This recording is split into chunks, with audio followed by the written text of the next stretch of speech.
사람이 가진 아픔 가운데, 슬픔 가운데 가장 큰 슬픔이라고 한다면 아마 사랑하는 사람을 잃어버린 그런 슬픔일 것입니다. 특별히 자식을 잃은 슬픔이라고 한다면 어느 무엇과도 비교할 수 없는 큰 아픔이 될 것입니다. 다윗은 그 슬픔을 경험을 했습니다. 비록 자기에게 칼을 겨눈 그런 못된 아들이었지만 아들은 아들이었습니다. 그래서 그 아들의 슬픔, 아들의 죽음 때문에 참 이성을 잃고 슬퍼할 수밖에 없었습니다. 한참을 슬퍼하다 보니까 그가 어떤 위치에 있는지조차도 다윗은 잊어버렸습니다. 그때 요압이라고 하는 군대 장관이 나와서 다윗에게 아주 일침을 가하는 그런 직언을 합니다.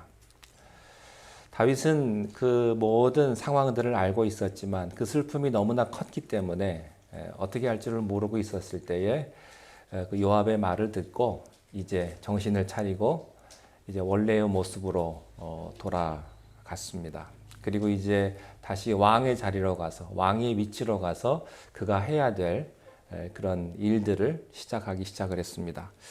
8절 하반절에 보면 이렇게 시작을 합니다. 이스라엘은 이미 각기 장막으로 도망하였다.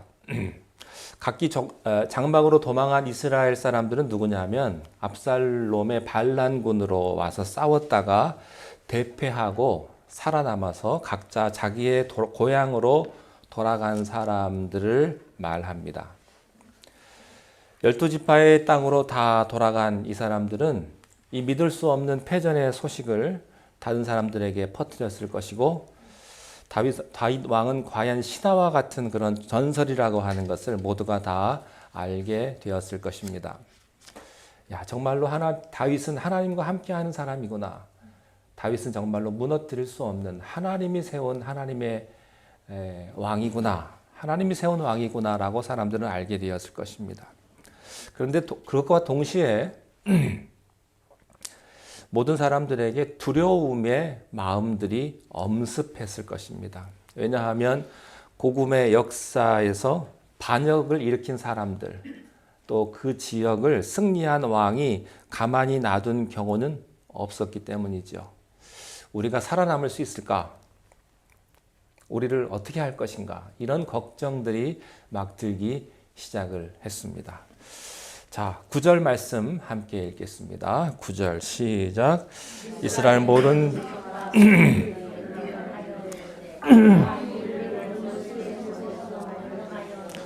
또 우리를 블레셋 사람들의 손에서 구원하셨으나 이제 압살롬을 피하여 그 땅에서 나가셨고, 여기 이스라엘 지파는 유다 지파를 제외한 이스라엘 11지파를 말하는데 이 사람들이 모여서 서로 변론했다.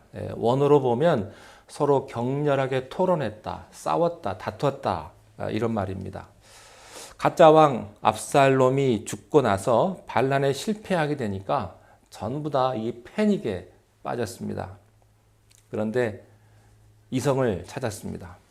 다윗 왕이 얼마나 위대한 왕이었는가를 그때야 기억을 한 겁니다. 그렇지, 그분이 우리를 원수의 손에서 구원해 내셨지. 블레셋의 손에서도 우리를 구원해 내셨지. 우리가 그런 왕을 몰아내고 가짜에게 속았구나. 반역이 실패하고 나니까 정신을 차린 거예요. 여러분, 누가복음 15장에 보면 돌아온 탕자가요, 언제 정신을 차립니까? 돈을 다 잃고 난 다음에 정신을 차리죠. 돈을 다 잃었다는 말은 무엇입니까? 고통을 겪게 되니까. 사람이 언제 정신을 차립니까? 돈 떨어지고 병들고 고통을 겪으면 그때 사람이 정신을 차립니다. 사람들이요, 반역에 실패하고 나니까 정신을 그때 차린 것입니다. 아버지 집에는 먹을 것이 많다고 하는 것을 그때 깨달았어요. 선하신 아버지가 좋은 분이라는 것을 그때 깨달은 것입니다. 반란에 가담한 백성들은 자신들의 진짜 왕 다윗이 얼마나 좋은 분이었는가를 기억해야만 했어요. 그런 왕을 배신한 것이 얼마나 큰 죄인지를 깨달아야만 했습니다. 그렇게 회개해야 다시 집으로 돌아와서 새 역사를 시작할 수가 있는 것이죠. 자, 다음 절 우리 10절 말씀을 함께 읽겠습니다. 10절 시작. 우리가 기름을 부어 우리 다스리게 한 압살롬은 어찌하여 왕을 도로 모셔올 일에 잠잠하고 있느냐. 우리가 기름 부어 세운 왕이다 하는 거예요. 진짜 압살롬은요, 사람이 세운 왕입니다. Man-made king. 사람들이 기름을 부어서 왕으로 세웠습니다. 그래서 인간들이 추대하는 왕이에요.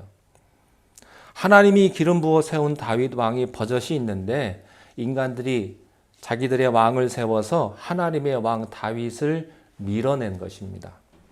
여러분, 그 반란이 성공할 수 있겠습니까? 인간이 세운 왕이 하나님이 세우신 왕을 몰아낼 수 있겠습니까?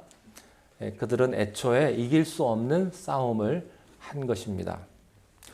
자, 그런데 중요한 것은요, 이 히브리 문화권에 있어서는 그래도 어쨌든 한번 기름 부어서 왕으로 세웠다고 하는 것은 그 이전 왕 다윗 왕의 종식을 의미하는 거였습니다. 그래서 비록 압살롬이 죽었다 할지라도 왕의 즉위식을 이미 치렀기 때문에 다윗이 섣불리 다시 왕의 자리로 가서 앉을 수는 없는 것이죠.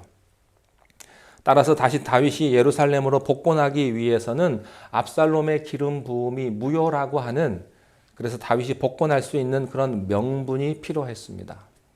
그때 필요한 명분이 뭐냐면 이스라엘 모든 12지파가 자발적으로 나와서 다시 다윗을 왕으로 모셔가는 것이었습니다. 자, 다시 한번 정리를 하겠습니다. 압살롬이 망했기 때문에 그를 따랐던 모든 이스라엘 지파들도 망한 거예요. 그들은 이제 반역의 자식으로 심판을 받아야 됩니다. 참된 왕을 버리고 잘못된 왕을 따랐기 때문이죠. 그들의 심판을 면할 수 있는 유일한 방법은요, 잘못된 왕을, 압살롬을 따랐던 과거를 청산하고 참된 왕을 다시 자기들의 왕의 보좌로 모셔오는 것이었습니다. 이것은 그 누구도 대신해 줄 수가 없어요. 자기의 결단으로 해야 돼요. 그들은 원래 압살롬의 백성이 아니었습니다. 다윗의 백성들이었죠. 잘못된 왕에게 미혹되어서 잘못된 선택을 하다가 인생이 망했거든요. 근데 이제 진짜 다윗 왕이 승리를 했고 귀환하시려고 하는 것입니다. 그렇다면 빨리 가짜 왕을 따랐던 자기들의 죄를 참회하고 진짜 왕을 맞아들여야만 하는 것입니다. 여러분, 우리는 하나님만 따라야 하는 주의 백성들입니다. 그런데 그런 주의 백성들이 간혹 가짜 왕인 마귀에게 미혹되어서 하나님이 아닌 세상을 따라가다가, 돈을 따라가다가, 권력을 따라가다가, 잘못된 길을 따라가다가 망할 때가 있어요. 이때 빨리 회개하고 돌아와서 진짜 왕에게 용서를 구해야죠. 망했는데도 사태의 원인을 깨닫지 못하고 주저주저하고 있다면 이 상황은 더욱더 악화될 뿐일 것입니다. 진짜 왕을, 여러분의 인생의 진짜 왕의 보좌로 빨리 모셔와야 합니다. 이 선택은 누가 대신해 줄 수가 없는 거예요. 요한계시록 3장 20절을 한번 보시기 바랍니다. 요한계시록 3장 20절 말씀 함께 읽겠습니다. 시작. 볼지어다 내가 문 밖에 서서 두드리노니 누구든지 내 음성을 듣고 문을 열면 내가 그에게로 들어가 그와 더불어 먹고 그는 나와 더불어 먹으리라. 여러분, 요한계시록의 이 말씀은요, 예수 안 믿는 사람에게 주시는 말씀이 아닙니다. 예수 믿는 우리들에게 주시는 말씀이세요. 이미 예수님을 믿었지만 세상의 왕에게 마음을 주어서 신앙이 크게 흔들리고 있는 이중적인 크리스찬에게 주는 하나님의 경고이자 부탁인 거예요. 진짜 왕이 기다리고 계신다. 너희의 죄를 회개하고 잘못된 왕을 선택한 그 걸음에서 유턴해서 진짜 왕을 다시 맞아들여라 하는 겁니다. 그것이 새로운 삶, 새로운 역사를 다시 시작할 수 있는 길이다 하는 겁니다. 자, 그런데 이스라엘 지파들이 그렇게 해야 된다는 것은 알고 있었지만 문제는 누가 호랑이 목에 방울을 달 것이냐 하는 겁니다. 다 알아요. 그런데 다윗을 만나러 가는 게 두려운 겁니다. 누가 총대를 메고 먼저 가서 다윗 왕을 대면을 해야 되는데 어떻게 될지 모르는 불안한 마음에 그렇게 아무도 하지를 못하는 거예요. 그래서 이 문제를 빨리 실천을 못하고 빨리 왕에게 달려가지 못하고 그저 그 자리에서 그냥 미기적하고 그냥 있는 것입니다. 자, 이렇게 시간이 좀 지체되다 보니까 이번에는 다윗의 마음이 좀 조급해졌어요. 그래서 다윗이 좀 무리수를 두게 됩니다. 자, 다음 11절 말씀 함께 읽겠습니다. 11절 시작. 다윗 왕이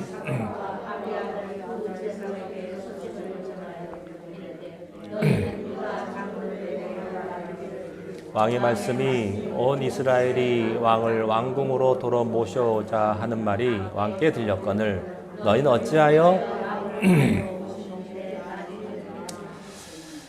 다윗 왕은요 한 지파가 자기를 모셔올 의논을 하고 있다는 말을 들었습니다. 12지파 전체가. 그래서 유다 지파에게 사자를 보내가지고 이렇게 말을 하는 거야. 너희들 지금 상황이 어떻게 돌아가고 있는지 알고 있느냐? 11지파가 의논을 하고 있는데 왜 유다 지파가 주저하고 있느냐? 너희들이 먼저 앞장서야 되지 않느냐? 이렇게 재촉을 하는 것입니다. 다윗이 유다 지파거든요. 그러니까 자기랑 가장 가까운 유다 지파에게 지금 이렇게 이야기를 하는 거예요.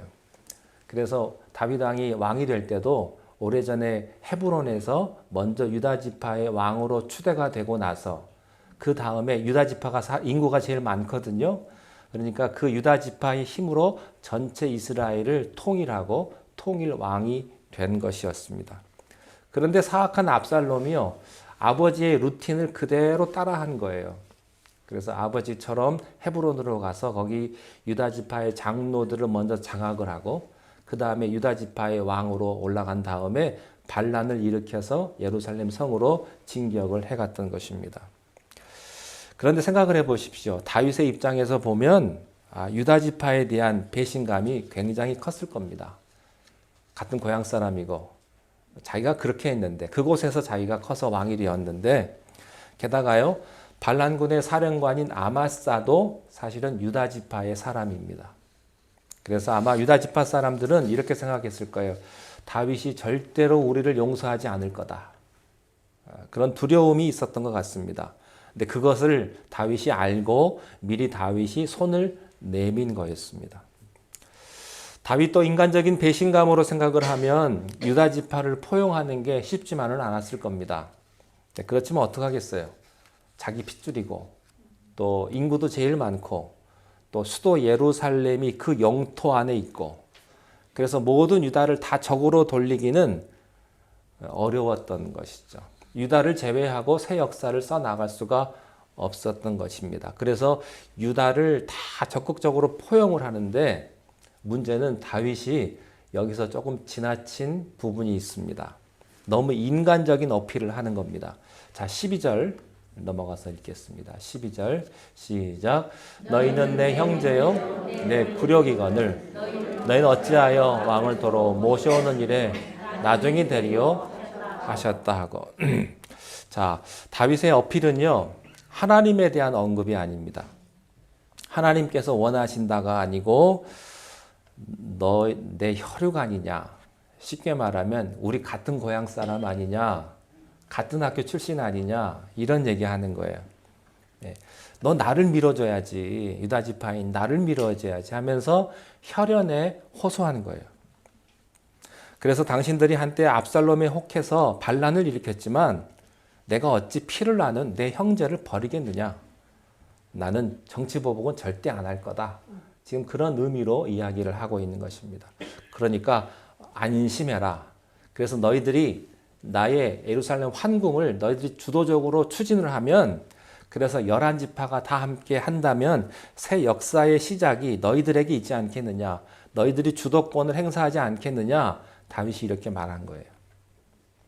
그뿐 아닙니다. 다윗은요 아무도 생각하지 못했던 아주 충격적인 인사 카드를 꺼냅니다. 13절을 보시겠습니다.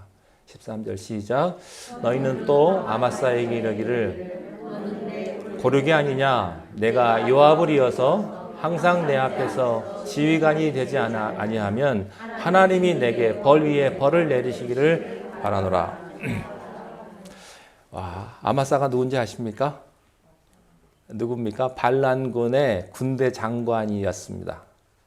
그러니까 적군의 군대를 총괄하는 사령관이었어요. 물론 핏줄로 따지면 다윗의 조카요, 또 요압의 사촌이기도 한 사람이었습니다만, 그렇지만 이 아마사는요 반란군의 총사령관이었단 말이죠. 이제 이쪽이 이겼으니까 어떻게 해야 되겠습니까? 그 아마사는 이제 전범 1호로 잡아가지고 처형을 해야 될 그런 임무를 용서해 주는 것만도 대단했을 텐데, 용서해 주는 것도 있을 수 없는데 자기 편 요압 대신에 군대 사령관으로 임명하겠다, 지금 이렇게 이야기하는 겁니다. 이것은요 파격이 아니라 충격입니다. 여러분, 세상에 이런 인사는 없습니다. 다윗이 왜 이런 충격적인 카드를 꺼냈을까? 두 가지 이유가 있었을 거라고 생각이 됩니다. 첫째는 요압이 그냥 싫은 거예요.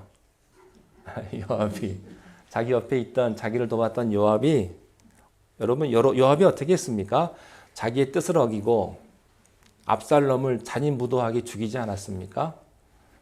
다윗은 다 알았을 거예요. 내 아들이 어떻게 죽었는지, 누구에 의해서 죽었는지 다른 사람에 의해서 다 들었을 겁니다. 그렇게 자기가 신신당부를 했는데 자기의 명령을 무시하고, 그리고 자기에게 와가지고요 그런 아주 충격적인 그런 직언을 하지 않습니까? 앞뒤 재지 않고. 요압이 이번만 그랬을까요? 옛날에도 그랬을 거예요. 그래서 이 다윗은요 요압에게 지칠 대로 지쳤을 거예요. 요압의 그 상처 주는 말, 비록 부하였지만 다윗에게, 왕에게 함부로 하고 막 하는 것에 이 다윗은요 어떻게 보면 진절머리가 났을지도 모르겠습니다. 두 번째는 이 반란군의 수장인 아마사, 특별히 유다 지파의 군장인 아마사를 회유함으로써 쉽게 결정을 내리지 못하고 있는 모든 유다 지파를 끌어안고 남은 반역 세력들을 안심시키겠다고 하는 그런 정치적인 생각이었을 것입니다. 그런데 그렇다고 해도 이런 결정은요 너무한 거예요. 너무 도가 지나친 것입니다. 너무 성급하고 무리한 결정입니다. 왜냐하면 아무리 요압이 미워도요, 요압은 자기를 위해서 목숨 걸고 반란군과 싸워서 반란군을 진압한 다윗의 군대 수장이거든요. 그런 큰 공을 세운 장군을 하루아침에 해임하고, 이겼는데 하루아침에 해임하고 어저께까지 압살롬 적군의 오른팔이었던 아마사를 군대 지휘관으로 임명한다? 이 말도 안 되는 이야기죠. 이거는 상벌이 공정해야 되는 통치에서는 있을 수가 없는 일입니다. 이것은 군부가 이해하기가 어려운 거예요. 그래서 그 다음 주에 우리가 다룰 내용이지만 이 일 때문에 군부에서 또 다른 반역이 일어나고요. 결국에는 요압이 아마사를 죽이게 되는 그런 원인이 되기도 합니다. 하지만 아마사를 이렇게 끌어안겠다고 하는 다윗의 제안은 유다 지파를 안심시키는 효과는 있었어요. 14절 보시겠습니다. 14절 시작. 모든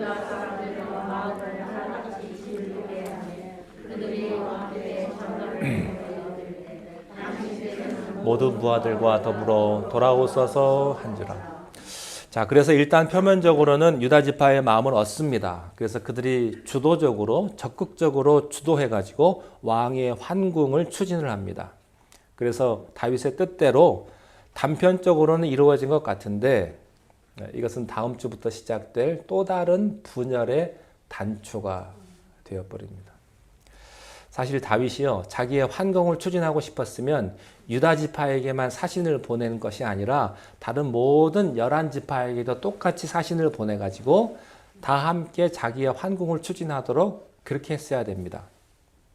그래서 이왕이면 다 같이 나와서 다윗의 그런 환궁을 추진해야 되는데, 유다 지파가 자기의 혈육이기 때문에, 자기의 홈그라운드이기 때문에 어쨌든 이 유다 지파를 먼저 장악해서 하려고 하는 이런 다윗의 인간적인 생각, 기도 안 하고 해버린 이 생각 때문에 오히려 유다 지파와 다른 모든 이스라엘 지파와의 또 다른 분열이 또다시 일어나게 되는 것입니다.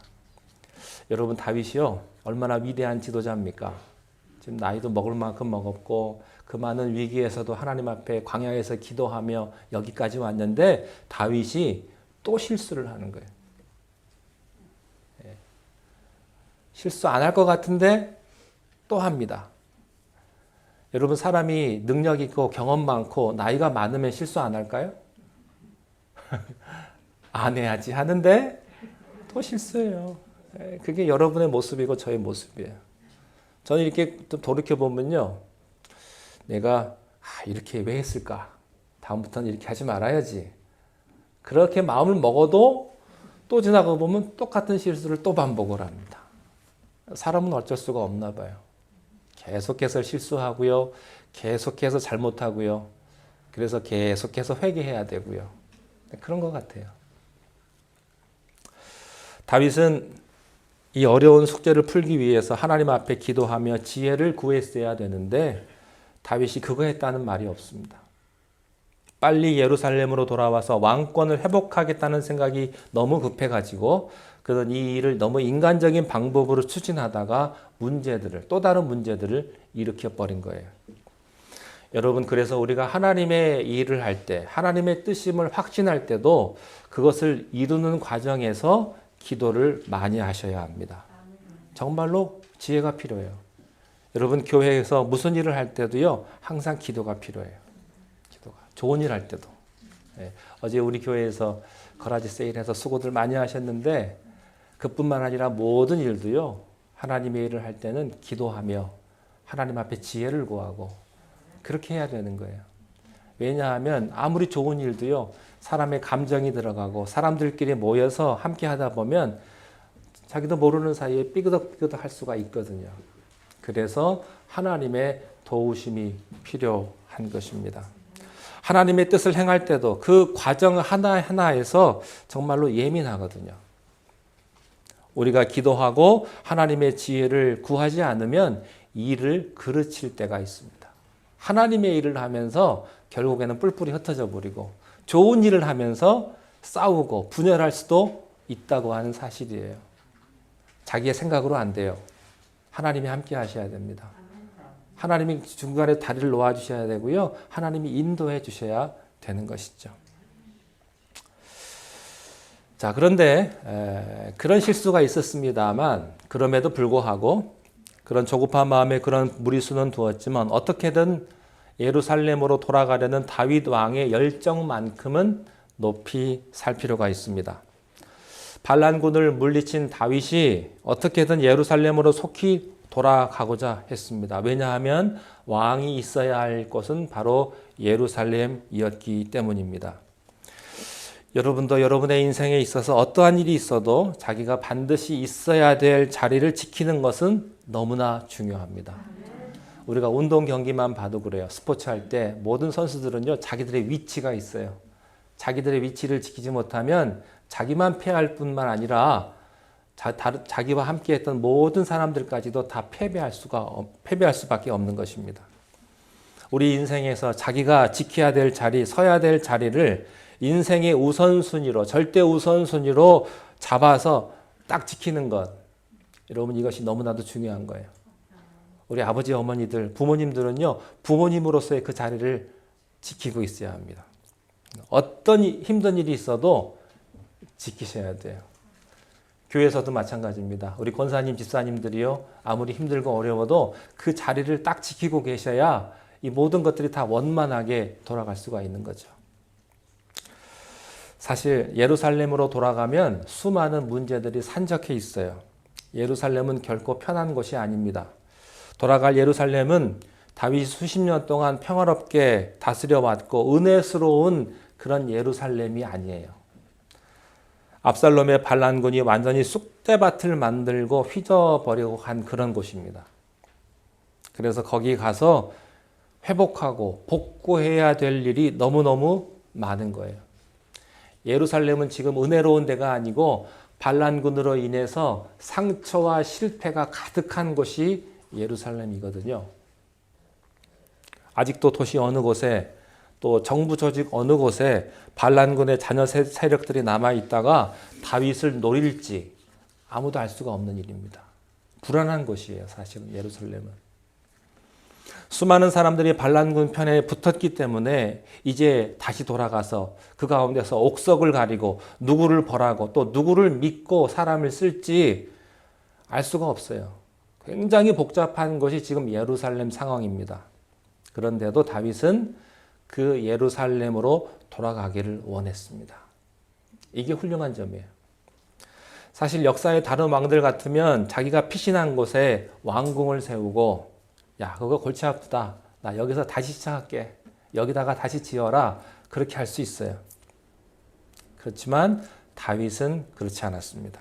하나님의 성막이 있는, 하나님의 임재가 있는 그런 사명의 자리, 예루살렘으로 돌아가려고 했습니다.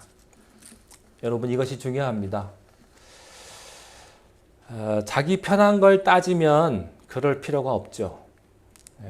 그래서 인생에서 내 행복, 내 편한 것으로 그 중심으로 여러분 결정을 하지는 마십시오. 우리가 편하자고 예수 믿는 거 아니죠. 그죠? 우리가 잘 살려고, 우리가 쉽게 살려고, 우리가 좀 편하자고 여러분 예수 믿는 것 아닙니다. 여러분, 바울이 뭐 편하게 살려고 했다면요, 굳이 선교하고 복음 전하고 그럴 일이 뭐가 있겠어요. 그냥 혼자 잘 살면 되지. 우리의 인생의 목표는 내 행복이나 내 편한 것이 아니라 하나님의 영광을 드러내는 것이고, 하나님의 영광은 하나님의 나라가 확장되는 데 있어서 내가 서야 할 자리에 가 서 있는 것입니다. 그래요. 편하게 신앙생활 할 거면 거라지셀 뭐하러 하겠어요. 그냥 안 하고 말지. 그냥 적당히 살면 되지. 굳이 그거 며칠 전부터 와가지고 고생하고 뭐 내가 돈 남는 것도 아닌데. 그죠? 지금 다윗이 마하남 성에 머물러 있으면 몸은 편했겠죠. 그렇지만 영은 편하지가 않을 것입니다. 여러분, 우리의 영은요, 우리들이 있어야 될 사명의 예루살렘에 있을 때 비로소 평안을 누리게 되는 겁니다. 그래서 유다 백성들은요, 포로로 잡혀가서 그 세계 최강대국으로 갔을 때, 그리고 그들이 포로에서 해방이 되고 다시 회복됐을 때 그 2세, 3세들이요, 정말로 예루살렘하고는 비교도 할 수 없는 그 좋은 물질적인 컨디션이 그들에게 있게 되었을 때도 다시 예루살렘으로 돌아오고자 하는 사람들이 굉장히 많았습니다. 고생길이 뻔한데. 왜 그랬을까요? 하나님의 임재가 있는 사명의 땅이 예루살렘이거든요. 예루살렘은 편한 곳이 아닙니다. 그러나 하나님의 임재가, 사명이 있는 곳이에요. 우리는 우리의 예루살렘에 가서 서야 됩니다. 힘들고 고통스러워도 우리의 예루살렘에 서 있어야 됩니다. 제가 가끔 한국에 가면 한국에 와서 같은 이제 신학교를 졸업한 동기들을 만나요. 그런데 동기들 중에 이제 선교사로 나간 친구들이 좀 있습니다. 아프리카 수단으로 간 사람, 또 동남아시아, 인도네시아로 간 사람 있는데 그 얘기를 들어보면 참 고생들을 참 많이 해요. 전기도 안 들어오죠. 물도 잘 안 물도 없죠. 그래서 물을 먹다가 배탈이 나가지고 고생하죠. 병원도 잘 못 가죠. 그러니까 풍토병, 말라리아는 쉽게 걸리는 사람들, 그런 경우가 굉장히 많아요. 그러다가 이제 안식년이 되어가지고 한국에 들어오면 간혹 만나게 되는데, 한국에 들어와서 여기서 좀 푹 좀 쉬고 잘 쉬었다 가라고 하면 그렇게 고생을 했는데도요, 마음이 편치가 않대요. 자기가 돌아가야 될 것은 아프리카 수단이래요. 거길 가야 마음이 편하대요. 아니, 이왕에 오랜만에 좀 쉬러 왔으면 푹 좀 쉬다 가지 뭘 이렇게 빨리 가냐고. 자기를 기다리는 사람이 있어서 쉬어도 쉬는 것 같지가 않대요.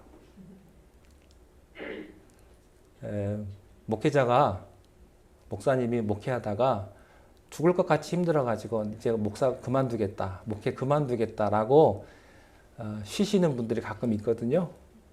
근데 1년만 쉬면요, 그 망가집니다.